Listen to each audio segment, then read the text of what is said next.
आज अपने chapter 2 biological classification start करने जा रहे हैं। एनसीईआरटी क्लास 11 का चैप्टर है ये। इसके अंदर मेन जो पॉइंट है कि छोटे जो माइक्रो ऑर्गेनिजम्स हैं उनकी क्लासिफिकेशन कैसे करते हैं। जो किंगडम मोनेरा है, जो 5 किंगडम क्लासिफिकेशन दी गई थी विटेकर के द्वारा, उसमें विटेकर ने क्या कहा था कि उसने किंगडम लिया मोनेरा, जिसमें कौन से लिए ऑर्गेनिज्म, प्रोकैरियोट्स लिए इसमें यूनिसेलुलर प्रोकैरियोट्स से होते हैं। फिर आगे प्रोटिस्टा यूकैरियोट्स के बारे में कहा। इसके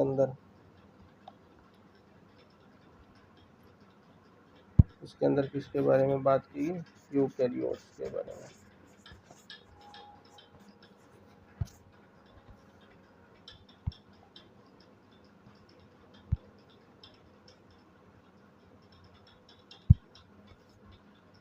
ठीक, तो यूकैरियोट्स के बारे में बात होगी। फिर आगे फंगस है, क्या ये भी यूकैरियोट्स ही हैं? ये क्या है, मल्टी सेलुलर हो गया।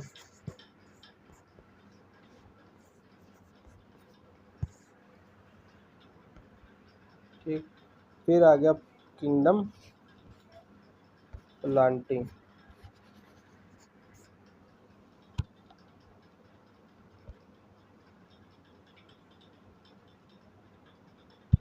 फिर प्लांटी के बारे में इन्होंने बात की। फिर आ गया किंगडम एनिमेलिया।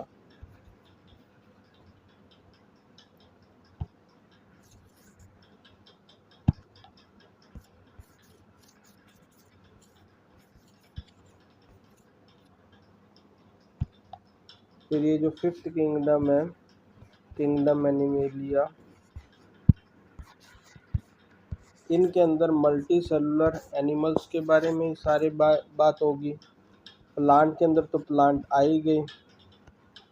फिर एक 6th क्लासिफिकेशन है जो 5 किंगडम के अंदर नहीं आता, तो क्लासिफिकेशन नहीं है। इसके अंदर अपने वो ऑर्गेनिज्म लेते हैं, लिए क्या है, वायरस और वायरॉइड के बारे में बात करेंगे। वायरस क्या है, कनेक्टिव लिंक है लिविंग और नॉन लिविंग के बीच में। कैसे, ये आउटर सरफेस पे है, मतलब एक्सटर्नल एनवायरनमेंट में है जहाँ पे क्या है, इसको कुछ नहीं मिल रहा। नॉन लिविंग थिंग पे है ये। अगर वायरस जो है नॉन लिविंग ऑब्जेक्ट पे है, नॉन लिविंग ऑब्जेक्ट पे प्रेजेंट है, तो क्या होगा कि ये जो है किसकी तरह बिहेव करेगा, डेड ऑर्गेनिज्म, डेड की तरफ बिहेव करेगा। जब ये चला जाता है किसके अंदर, लिविंग के अंदर, लिविंग के अंदर जाने के बाद ये भी क्या हो जाता है, लिविंग हो जाता है। ये भी लिविंग की तरह बिहेव करेगा। समझ आई बात। तो मेन अपने क्या करेंगे इस चैप्टर के अंदर, सभी का क्लासिफिकेशन करेंगे। इन्होंने किंगडम प्लांटी और किंगडम एनिमेलिया के बारे में बता तो दिया, पर इस चैप्टर के अंदर बात नहीं करेंगे इनकी। इनका जो है वो सेपरेट चैप्टर है, जो 3rd और 4th है, किंगडम प्लांटी और एनिमेलिया, उसमें बात करेंगे। फिर ये बात करते हैं लाइकेन की। लाइकेन क्या है, सिम्बायोटिक एसोसिएशन है। सिम्बायोटिक एसोसिएशन है किसके बीच में, फंजाई और एल्गी के बीच में, प्लस एल्गी। समझ आई बात। ये क्या है, एल्गी क्या करती है, फूड का प्रोडक्शन करती है, क्योंकि एल्गी क्या है, यूकैरियोट है। एल्गी क्या है, फोटोट्रोफ है ना, प्लांट की तरह बिहेव करती है, प्लांट की तरह बिहेव करती है। ये क्या भूखा है भाई, इसको फूड चाहिए, फूड रिक्वायरमेंट चाहिए इसको। तो ये क्या करता है, सिर्फ ये क्या देता है, शेल्टर देता है। समझ आई बात, इतनी सी बात है। ये अपने लाइन बाय लाइन इस चैप्टर के अंदर स्टडी करेंगे, समझेंगे, जानेंगे कि इस चैप्टर में क्या कहना चाहते हैं, ये अपने को क्या बताना चाहते हैं। तो अपने जानते हैं, समझते हैं इसके बारे में। ये क्या कह रहे हैं इस चैप्टर की शुरुआत में, सिंस द सिविल भी, जब से ये क्या है सिविलाइजेशन मतलब मानव विकास हुआ है, क्या हुआ, there have been many attempt, बहुत सारी चीज़ें क्लैरिफाई करने की कोशिश की गई क्या लिविंग ऑर्गेनिज्म के बारे में। फिर उसके बाद क्या कहा गया इन्होंने, it was done instinctively, not using certain that were scientific, but born out of need to use organism for our own use। Scientific नहीं, बस अपने खुद की जो ज़रूरतें कैसे पूरी की जा सकती है ना लिविंग ऑर्गेनिज्म से, अपने उस पर फोकस करने लग गए, फूड के, शेल्टर के, क्लोथिंग में करने लग गए बातें। ये ऑर्गेनिज्म है क्या, it was done instinctively, not using criteria that were scientific, ऐसा कोई क्राइटेरिया नहीं बनाया किसी ऑर्गेनिज्म के लिए, जैसे बस कैसे कैसे उनका यूज करते हैं उस बेसिस पे उसको क्लासिफाई करने लग गए।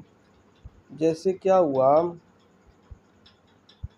एक नेम आ रहा है साइंटिस्ट का, क्या नाम है, एरिस्टोटल।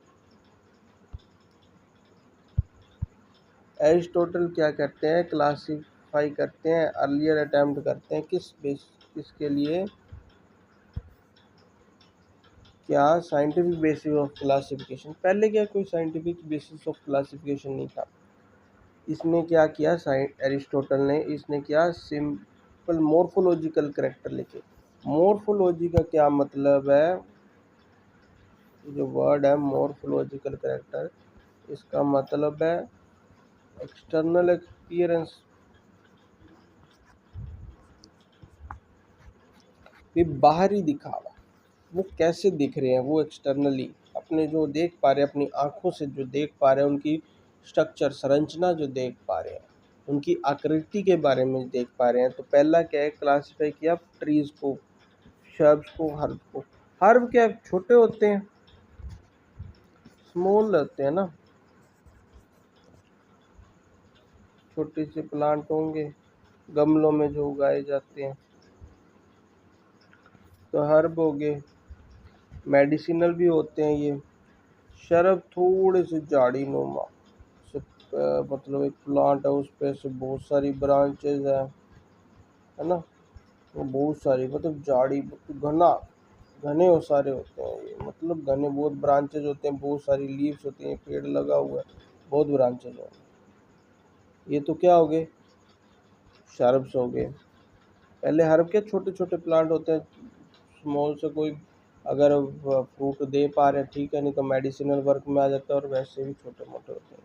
उसके बाद शर्ब्स की बात होगी, शर्ब के बड़े प्लांट्स होते हैं, ठीक होती है हाइट इनकी, पर ये बहुत ज़्यादा घने होते हैं, बहुत सारी ब्रांचेज होते हैं, बहुत लीव्स होते हैं इनके अंदर। ट्रीज के बारे में आप जानते हो, जो मतलब लार्ज साइज में होते हैं, हाइट जो है इनकी,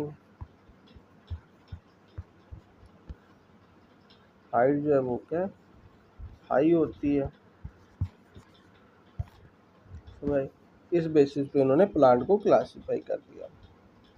फिर इन्होंने क्या किया, फिर इन्होंने एनिमल के बारे में बताने की कोशिश की। एनिमल के बारे में इन्होंने क्या बताया कि ये कह रहे हैं कि एनिमल को दो ग्रुप में बांट दो।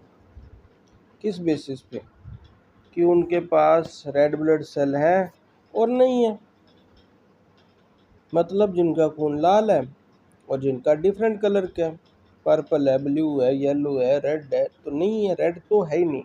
जिसके पास रेड है वो तो रेड ब्लड सेल वाले हो गए, आरबीसी वाले, और दूसरे नहीं है वो रेड नॉन एनिमेट्स हो गए।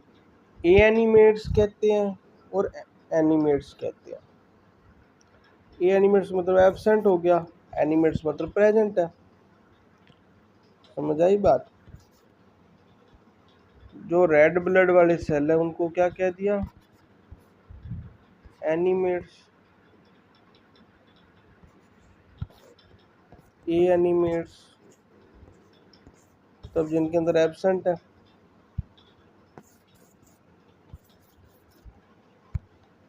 फिर इन्होंने अब ये लीनियस आए, जो क्या कहते हैं, जो कहते हैं अभी अपने दो किंगडम बनाते हैं क्लासिफिकेशन के, एक प्लांट का एक एनिमल का।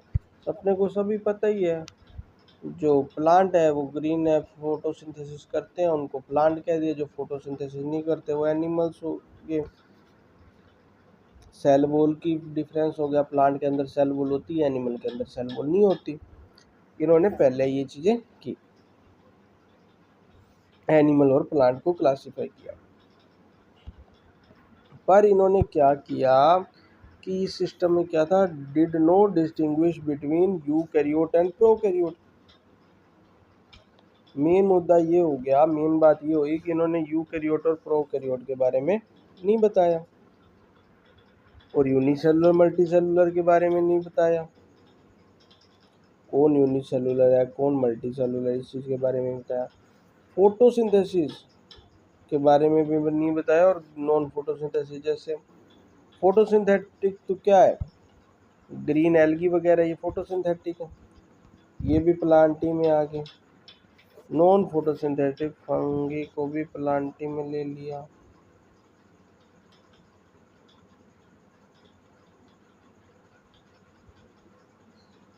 कुछ मतलब इन्होंने इस चीज़ के बारे में क्लैरिफाई नहीं किया, किन चीज़ों के बारे में, यूकैरियोट प्रोकैरियोट के बारे में, यूनिसेलुलर मल्टीसेलुलर के बारे में, फोटोसिंथेटिक और नॉन फोटोसिंथेटिक के बारे में भी डिफरेंस नहीं किया, कौन खाना बनाता है कौन खाना नहीं बनाता। चलो कोई बात नहीं, इतना इन्होंने गलती कर दी। फिर अपने क्या करेंगे कि अपने इसको क्लासिफाई तो कर दिया इजीली एनिमल और प्लांट के बेसिस पे, but was easily to understand तो हो गया, but large number of organism did not fall in either category. वो किसी कैटेगरी में नहीं आ रहे थे दो किंगडम में। तो दो kingdom classification for a long time was found inadequate. बहुत समय तक समस्या रही, क्योंकि beside gross morphology need was also felt, including other characteristics like cell structure, nature of cell wall, mode of nutrition, habitat, method of reproduction। जो cell structure है वो होगी, mode of nutrition, habitat, method, ये सभी चीज़ें, इनको evolution, relationship, ये चीज़ें अपनों ने दो किंगडम में कुछ नहीं देखा इसके बारे में। बस मॉर्फोलॉजी देख ली, ये प्लांट की तरह है, ये एनिमल की तरह, बस कर दिया क्लासीफाई। सेल स्ट्रक्चर नहीं देखी, नेचर ऑफ वॉल नहीं देखा, न्यूट्रिशन के बारे में नहीं देखा, हैबिटेट के बारे में नहीं देखा, रिप्रोडक्शन के बारे में नहीं देखा, इवोल्यूशनरी विकास कैसे हुआ इस चीज़ के बारे में अपने किसी चीज़ के बारे में ये बात नहीं की। फिर क्या हुआ classification system for living organism have hence undergo several changes over the time. ये चलता रहा, बदलाव चलता रहा। कैसे, through plant animal kingdom have been a constant under all different systems. The understanding of what groups organisms be included under these kingdom have been changing. The number and nature of the kingdom have also been understood differently by the different scientists। भी सारे कई तो पहले ये करते रहे, भी animal कौन है प्लांट कौन है इसमें लगे रहे। फिर कईयों ने कहा भी इससे तो बात बनती नहीं। फिर उन्होंने कोई किंगडम, अनदर किंगडम के बारे में रिसर्च करना शुरू किया। भी अपने अनदर किंगडम में क्या कौन सा हो सकता है, क्या नाम रखा जाए, क्या करेक्टरिस्टिक के बेसिस पे उन्होंने अलग अलग करेक्टरिस्टिक बेसिस कंसीडर करने शुरू किए। फिर जो मोस्ट एक्सेप्टेड जो अपने किंगडम पढ़ते हैं वो है क्या, 5 किंगडम क्लासिफिकेशन।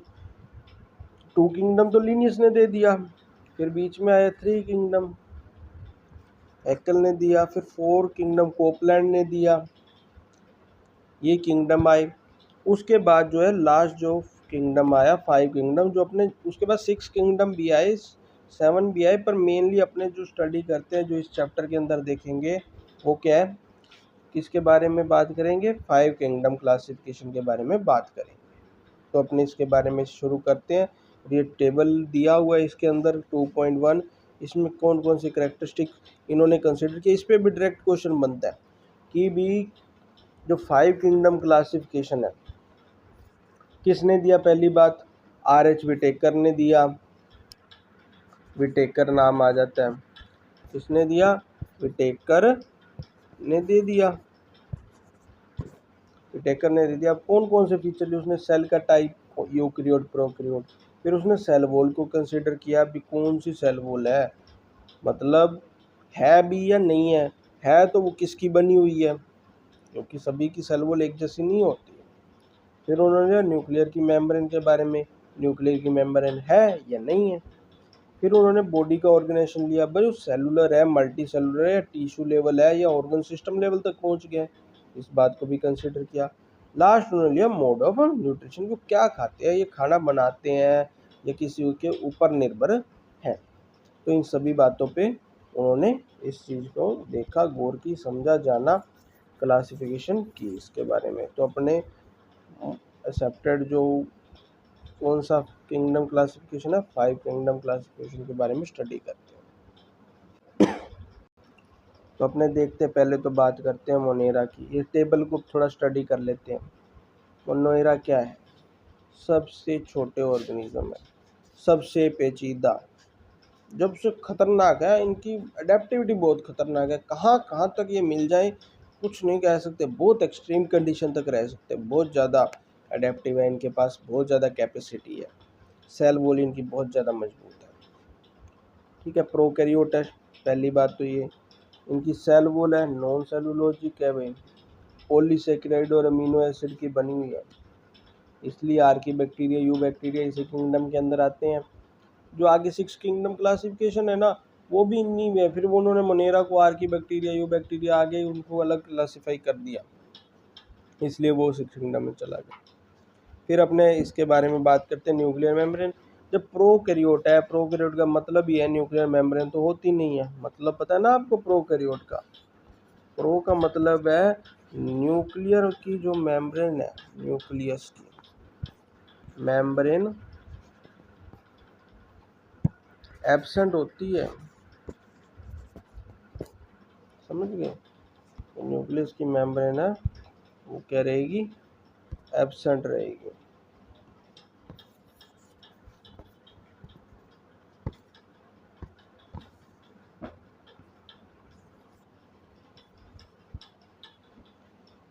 अब इसके बाद क्या आ गया,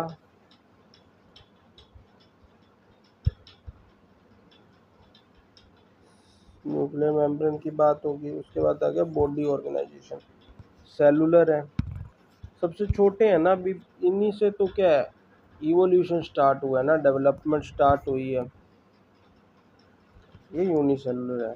उसके बाद मोड ऑफ न्यूट्रिशन, ऑटोट्रोफ थे ये, कीमोसिंथेटिक,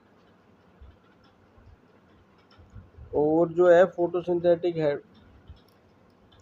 हेट्रोट्रोफ है ये, कुछ क्या हेट्रोट्रोफ है, कुछ ऑटोट्रोफ है, फोटोसिंथेटिक है, सेप्रोट्रोफ, पैरासिटिक, मतलब ये जो है ना बहुत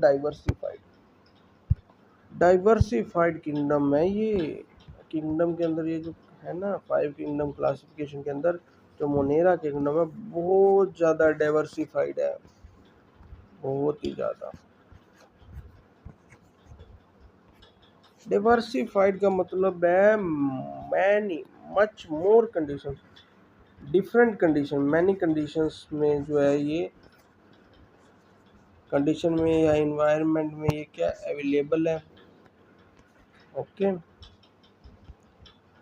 बहुत ज़्यादा, मतलब इतने ज़्यादा डेवलपमेंट नहीं है इनकी, कोई इतनी ज़्यादा बॉडी ऑर्गेनाइजेशन डेवलप नहीं है, बट इसके क्या फीचर हैं कि ये जो है बहुत डिफरेंट एनवायरनमेंट्स में ये सरवाइव कर सकता है, डिफरेंट एनवायरनमेंट के अंदर सर्वाइवल है इसका। अब बात करते हैं प्रोकैरियोट्स की, प्रोकैरियोट के बाद आ गया प्रोकैरियोट मोनेरा, अब बात करते हैं प्रोटिस्टा की। प्रोटिस्टा क्या है? यूकैरियोट है। पहली बात तो ये क्या है? यूकैरियोट। यू मतलब न्यूक्लियस मेम्ब्रेन तो इसके अंदर प्रेजेंट होगी। फिर क्या प्रेजेंट इन सम, क्या चीज? सेल वॉल सभी के अंदर नहीं है, कुछ के अंदर हो सकती है, होती भी है। और न्यूक्लियर मेम्ब्रेन तो होगी, मैंने बताया ये यूकैरियोट है। अब उसके बाद क्या बॉडी ऑर्गेनाइजेशन, ये भी अभी क्या शुरुआती किंगडम है यूकैरियोट का भी, तो ये भी क्या सेलुलर है। पर है क्या ये? ऑटोट्रोफ है। कई कुछ क्या होते हैं फोटोसिंथेटिक होते हैं, कुछ हेटरोट्रोफिक होते हैं। ऑटोट्रोफ तो हो गए फोटोसिंथेटिक। हेटरोट्रोफ का क्या मतलब होगा? जो खाना लेते, परजीवी हो गए जो खुद खाना नहीं बना सकते। ये भी कुछ मतलब डाइवर्सिफाइड है, ये भी इनके अंदर भी दो प्रकार के ऑर्गेनिजम्स मिलेंगे अपने को, ऑटोट्रोफिक भी हेटरोट्रोफिक भी। ओके, फिर अपने बात करते हैं फंगस की, ये फंजाई किंगडम के बारे में। ये भी यूकैरियोट है। और इसके अंदर जो स्पेशल बात क्या है, इसकी जो सेल वॉल है वो काइटिन की बनी होती है। काइटिन की सेल वॉल है इसके अंदर, और इसके अंदर न्यूक्लियस तो मेम्ब्रेन होगी। और ये शुरुआत हो चुकी है मल्टी सेलुलर ऑर्गेनिज्म की, इसके लूज टिश्यू ऑर्गेनाइजेशन आ चुका है। अब जो आगे जो मिलेंगे वो सब क्या होंगे? मल्टी सेलुलर ही होंगे। ये क्या है? हेट्रोट्रोफ है भाई। हेट्रोट्रोफ है, सेप्रोफाइटिक भी है, मतलब सड़े गले मतलब डेड डिकेइंग मैटर पे भी मिलेंगे ये फंगस। पैरासिटिक भी है, परजीवी के रूप में ये काम करते हैं। ओके, ये जो लाइकेन है, लाइकेन भी तो फंगस के साथ ही सिम्बायोटिक एसोसिएशन है। एल्गी और फंगस का भी बताया था मैंने आपको। अब फिर नेक्स्ट किंगडम है प्लांटी। प्लांटी ये तो है यूकैरियोटिक, सेल वॉल होगी, सेलुलोज की होगी, सेलुलोज की सेल वॉल होगी। उसके बाद क्या है? न्यूक्लियर मेम्ब्रेन तो होगी यूकैरियोटिक। टिश्यू लेवल आ गया, ऑर्गन लेवल। यहाँ पर थोड़े ऑर्गन बन जाएंगे प्लांट के अंदर, क्या ऑर्गन तो आ जाएंगे डिफरेंट, जाइलम फ्लोएम है ना, माइटोकॉन्ड्रिया तो चलो ऑर्गेनली हो गया, लीफ वगैरह बन गई, स्टेम वगैरह बन गई ना, आगे उसके पार्ट्स हो गए, ऑर्गन्स बन गए। ऑटोट्रोफ होगा, प्लांट ही तो है प्योर ऑटोट्रोफ, टोटली ऑटोट्रोफ है, खाना बनाते हैं अपने को भी खिलाते हैं। उसके बाद जो बात करते हैं अपने कौन से किंगडम की? एनिमेलिया की। ये तो यूकैरियोट है पर इसके अंदर सेल वॉल एब्सेंट होती है। और क्या प्रेजेंट है इसके अंदर? न्यूक्लियर मेम्ब्रेन होगी। अब इसमें क्या है? प्लांटी ऐसा किंगडम आ गया जिसके अंदर tissue level, organ level, organ system level तक क्लासिफिकेशन चली गई। ये क्या टोटली हेट्रोट्रोफ होंगे भाई। एनिमल ऐसा कोई नहीं है जो खुद खाना बनाता हो। कोई है आपके दिमाग में तो मुझे भी बताना भाई। ये होलोजोइक है, खाना पीना सब इनका चलता है, कुछ भी खा लेते हैं ये, नॉन वेज वेज सब चलता है ये, शाकाहारी भी है मांसाहारी भी है। सेप्रोफाइटिक सड़े गले भी खा लेते हैं, कुछ ऐसे जानवर भी है ना, मरा हुए चीज़ों को खा लेते हैं, पशु पक्षी कुछ ऐसे हैं, समझाइए। तो अब अपने यहाँ तक अपने क्लासिफिकेशन को पढ़ लिया है। अब जो नेक्स्ट क्लास के अंदर अपने कंप्लीट 5 किंगडम क्लासिफिकेशन स्टार्ट करेंगे। विटेकर ने क्या बताया, कैसे कैसे क्लासिफिकेशन की उसने, क्या क्या पॉइंट ऑफ कौन से ऑर्गेनिज्म आगे उन्होंने एग्जांपल दिए, किन बेसिस पे उसने क्लासिफिकेशन की, सारी डिटेल। फिर उसमें क्या होगा? फिर हर एक किंगडम की अपने, जैसे मोनेरा है, इसके अंदर मोनेरा आ जाएगा, फिर प्रोटिस्टा, फिर उसके बाद फंजाई, प्लांट फंजाई तक बात करेंगे इस चैप्टर में। तो अपने पर क्या मोनेरा के अंदर भी, प्रोटिस्टा के अंदर भी जो है आगे सब कैटेगरीज आ जाएंगी, फिर उनकी ये सारी अपने बात करेंगे। तो बच्चों, स्टूडेंट्स, आप जो है नेक्स्ट वीडियो में अपने मिलते हैं, मुलाकात होती है अपने नेक्स्ट लेक्चर में। ठीक है, ओके, बाय।